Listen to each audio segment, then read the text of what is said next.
Something about my wife and I, we don't have kids. That's something interesting about us. But we have been praying about it. A lot of people in my church were adopting, and so we thought maybe that's for us, And so we actually just finalized the process. Early next year, we're going to be adopting. I'm pretty proud of that. So that's a pretty neat time for us in the house. Pretty cool. We are adopting a highway. It's an exciting time, and we have decided to name our daughter Elaine. And she's 1.5 miles long. She's very tall, tallest in her class. I'm an uncle. That's cool. Nobody ever claps when you say you're an uncle, and they shouldn't. Okay? You don't have to have a lot of skills. You got 2 rules when you're an uncle. Don't be creepy, keep them alive. That is it.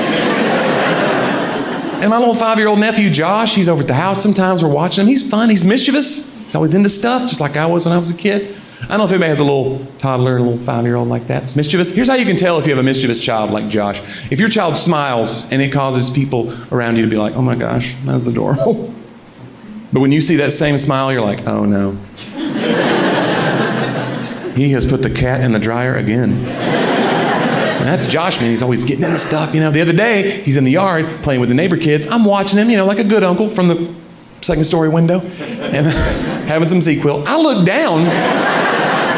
He's gone into my tool shed. He brings back a can of gold spray paint. I'm like, oh boy.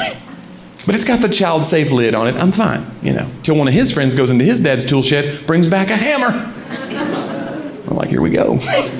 I see him motioning to Josh, hit it with this, Now, if I'm a parent, I'll run down there and put a stop to that immediately. But I'm an uncle. So I was like, let's see what happens, You guys, he hit that can. He was instantly gold. It's amazing how fast a person can become gold. He was so shiny. That's when I know I'm not ready, man. I'm supposed to comfort him. He's all upset. He comes running in the house. I'm like, get up here, buddy. You're okay. I would like to thank the Academy